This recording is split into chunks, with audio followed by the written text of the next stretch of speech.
Welcome to another special edition of Talk the Talk with me, Bianca Botha. Today in studio I have with me Alan Rosenmeyer, the owner of Motor Matters. Alan is a living example of the saying, when you pursue your passion, work becomes a joy.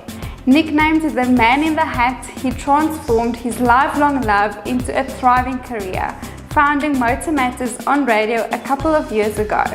Presently, his role extends across motoring journalism as the editor of Motoring magazine, as well as into influential social media platforms, notably YouTube. And as always, this interview is proudly brought to you by MFC and Avo by Nedbank and Sariti Solutions.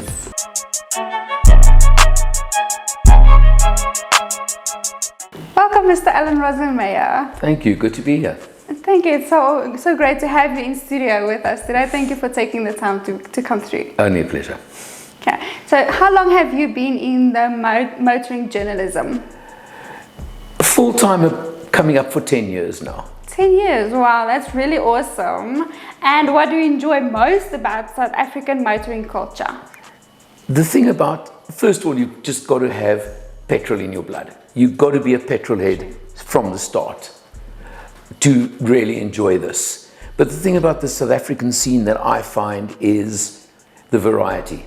We're a small market in South Africa, yet we have the biggest variety of cars available to us. Oh yes, most definitely. And yeah, it's never boring. I was testing a Ford Everest yesterday, and I'm suddenly little Hyundai Grand i10 today. This is the life, and this is the variety of my life, and I just find that is so fascinating. The other side of it is the relationships between, first of all, can I call it the seasoned journos that are around, and there's a group. It's, as some of them said to me a while back, we're a family now. You've been there a little while, you make the effort, you put yourself out there, you become part of the family, and that is such a nice feeling. And then obviously the OEMs, the manufacturers, the relationships that you build over time. And again, you go on an event, you go on a launch, you're with your friends and family. Yeah, true. I don't know, do you call it work? No, it's not even work, it's life. It's life. It's fun. It is, definitely. Yeah. So, that's what I think really makes it for me, is that I don't work. I really don't. It's a career, yes, but it's not a job, that's for sure. Definitely. So how do you feel about more women joining the journalism field in motoring South Africa? Very simple. You've got to have a balanced viewpoint in any form of journalism, anything you put out there. Now, not being chauvinistic about it, but women have a different viewpoint. Yes, and you need both. You've got to be balanced. Yes, and definitely. Your priorities are different. When I test a car, my attitude towards testing a car is, how would it fit my life and my lifestyle? Yes. Now, sorry, a woman's life and a woman's lifestyle are generally very different. Yes. Does the baby seat fit? Yes. How easily does it fit? I've got a little granddaughter now, so we often want to put the baby seat into a test car. So one of my test routines has become, Isofix is fine, but some Isofixes just fit easier than others. Okay. And are easier to put in than others. Yes. Now, so I didn't realize this until quite recently. But if you've got a female journo and she's got kids, it's important to her. Yes. And this is what matters. Will the boot take a pram and a bag and a this and a that, etc.? Yes. Now, it's not that I'm saying it's different. It's your needs are different. Your requirements are different. It's not about testing the fastest car. How fast does it go? What does it do? No. Let's get real. Real world. Does the car fit your life and your lifestyle? True. And your budget. That's too, your budget, definitely. So my simple answer there is professional. Sadly, there are too many people who think you can do this without being professional. Yeah. And they're there for the joyride. Yeah. Literally, okay, and for the hooliganism and whatever other words you want to use. I think you know what I'm talking about. Yes, I do. Okay, I do. so there are, and that's got nothing to do with what sex or anything else. They're just too many people who think they can come into this game, can I call it? Yeah. For that. Yes, but it's not just about that. No, you've got to be professional. You've got to be serious. You've got to, then the next thing is putting your point across. Whether it's in writing, whether it's on TV like this, it doesn't matter what format you're using. Can you now get your viewpoint across to Mr. or Mrs. Average, Yes. who actually is looking for a car? Yes. Yeah, and that's important. You need that. You know, Yeah. I spent years in the property industry before I got into this. Oh, wow. And I discovered something along the way. Now, we're talking a couple, generally, okay? They jointly decide the budget. But when it comes to buying a house, once they've decided the budget, the actual house and the accommodation can be up to 80% the female's choice. Oh, wow. Okay, interesting. It's the kitchen, it's Yeah, things, definitely. again, this is just how it works. Now, with cars, it may be not quite as much, but if I get my stats right, I think it's about 55% of car buyers at the moment are female. Interesting. It's in that range, don't hold me to it, but it's something like that. So you've got to be more and more angled towards The balanced gotcha. or the woman's perceptions, the woman's requirements and needs. Yes. As I say, it's all very well, and I'm not saying there aren't female petrolheads. There are. They are definitely.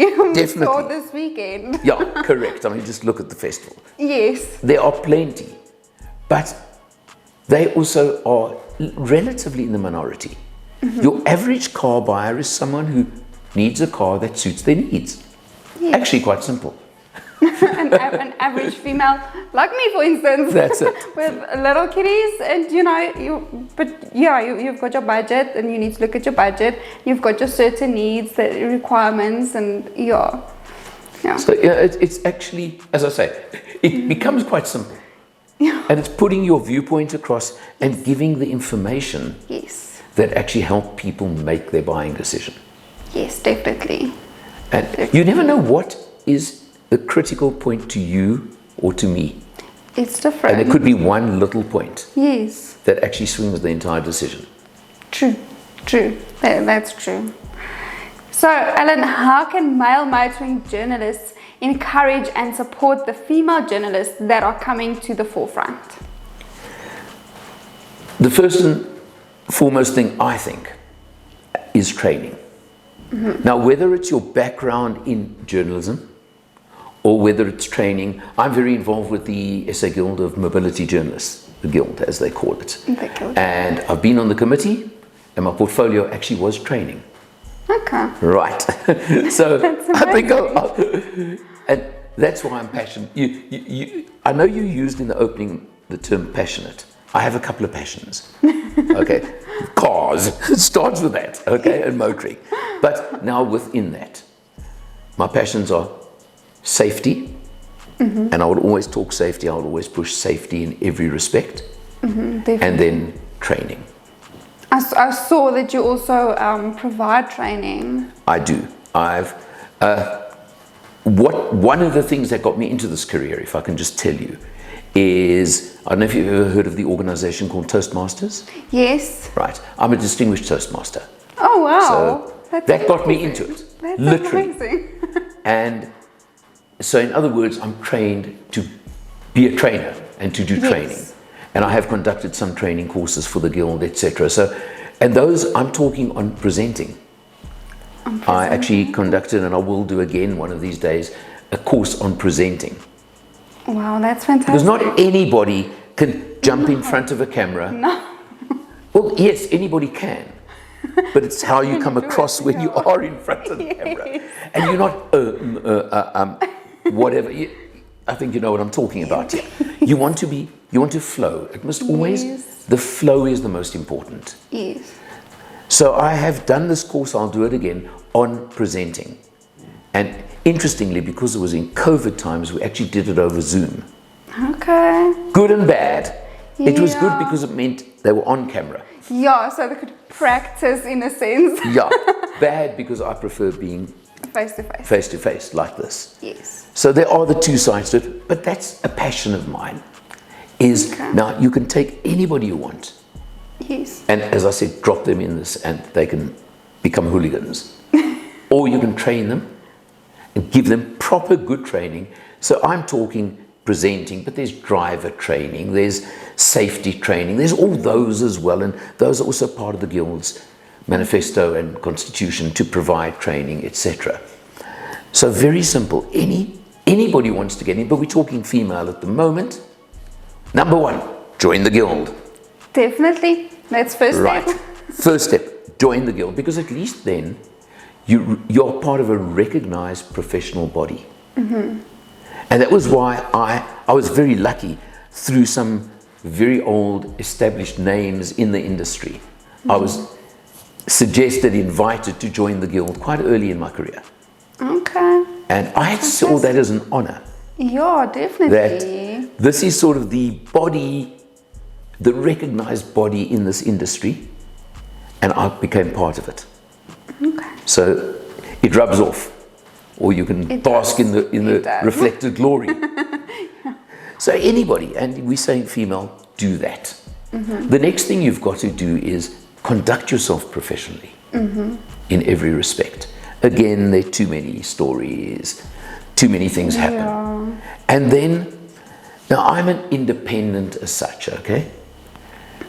There are not that many opportunities with the groups or the corporates or whatever. So the majority of people coming in have to go on their own and do it on their own. Yes. But I'm learning, and believe me, I learn every day still. Okay. Well, they say you're never too old to learn, and every day is a learning Exactly. curve. And you know what? When you stop learning, that's the day you may as well just give up. Yeah. Because True. then you become arrogant Yeah. and blasé, and that's when things go wrong. True. So one of the things I've done a few of, and I'm going to be doing a lot more of, and I'm going to be doing with you and Desh, for example, is collaborations. Yes. So in other words, you've got your brand, I've got my brand, you keep your identity, you keep your brand, but work together. Yes. And I'm more than happy, and I've done it with anybody up and coming who would like to come and talk to me and work together anytime. And the nice thing now, take that a bit further. Now I am actually working with somebody, a female as well, doing a lot together where, you know what, you can balance. We were talking about the balance Yes. of what you put out of opinions of things like that, male and female. Yes. Now, a male and female combination working together. Fantastic. There's your balance. Fantastic.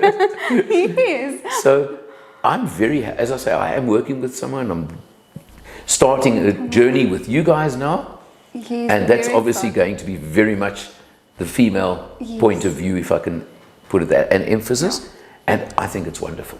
It's great. It's great. And we're very happy to get you on board as well. Thank you. We're very much looking forward. That's great. Okay, so how do you feel about our platform where we encourage and empower women in the motoring trade? It's exceptional. I mean, everything I've seen of your platform so far, I'm kind of the interloper here, because now we're working together, and I'm not the first, but probably one of the first males to really combine with you guys. Yes. But I think it is really important. Your platform, your female, the Women in Motoring Awards is incredible. It really is recognizing, because there are more women in the industry than a lot of people think. Yeah. Not necessarily out front, No. but in the background. Yes. You know what they say? Well, Behind every successful man, there's a good woman. It's a woman. And I'm sure it works the other way around with a successful woman, right? It's true. Yeah. It's true, because you need the support from both sides. Well, listen, you always need your good person behind you. Doesn't matter which sex we're talking. True. True. So, Most definitely. yeah. So your platform is incredible. You know, the other thing is, you can try and be a jack of all trades and spread yourself across an industry, or you can find a niche. Yes. And then excel in that niche. You build and excel in your niche, and quite obviously, and it's very clear, women in motoring has never been pushed up to now. True. It's sad, but it's the truth. Well, you know, I go on a launch, I go on an event, and there are 30 people. Now, okay, not the staff from the manufacturer, I'm talking the journalists. And still, out of 30, if they're 5 female, it's a lot. Sure. So there's still a total imbalance at the moment. But we're getting there, slowly but surely. It's definitely changing. It is. And in my eyes, improving. Yeah. But it's slow. It's slow, but slow and steady is far better. It's much better than going backwards instead of forwards. Well, that's the thing. So yes. I think it's great. Yes. Okay, well, Alan, do you have any advice maybe for young women who want to join the motoring trade? A couple of little points, I think. Number one, you're not going to get rich quickly.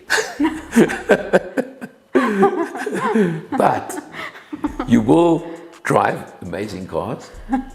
You will, when you get to the point of getting onto launch rosters, travel around. I haven't cracked any overseas launches yet, but I've seen a heck of a lot of this country in the last sort of just under 10 years. Because of the motoring. I'm talking launches. Yeah, events, motoring events, launches, etc. I've traveled around and seen so much of this country that I've never seen before. And I've loved every minute. So if you want to get into it, and we're talking young ladies now, start with passion. I suggest you make contact with the guild, and then hopefully maybe you know, or you can make contact with 1 or 2 established people that you've seen out there that you can identify with, and see if they will. You know, it's a very difficult thing. I'm not going to give up my position to someone else who wants to come in. No. Yeah, you can't do that, but you can certainly help people along the way, you can and just them. guide and mentor them a little bit along the way. And that I'm happy. I've done it with 1 or 2. I had a young, I think he's a matric student. Recently came via the guild. They had to do a day with, in an industry they love. Yes. So he came and spent a day with me. It was actually really interesting, and this young guy, his knowledge was unbelievable. Yes, it's true. It really was. Yeah, no, it was actually, he actually blew me away. Wow, that's fantastic. And funny enough, I bumped into him at festival on the weekend. Oh. And he came and chatted to me for a few minutes. I said, your next holidays, come spend another day with me. That's great. So that's what I think you need to do. Yeah. Find someone who you gel with, because it's important. Yeah. And just see if you can tag along with them a couple of times, and slowly work your way in like that. Yes, that will most definitely help the ladies get into the trade, the interested ladies. But yeah, okay. Well, thank you, Mr. Alan. Thank you so much for sharing your knowledge with us. It was so great having you here and talking to you and learning from you as well. I'm a young female, so I've learned quite a few steps from you here. Well, so I appreciate it so much. Anytime. Thank you. Ladies, I want every single woman out there to know you are special, you are worthy, you are brilliant, you are capable. Do not let anyone tell you otherwise, because for us women, the question is never who's going to let me, it must always be who's going to stop me.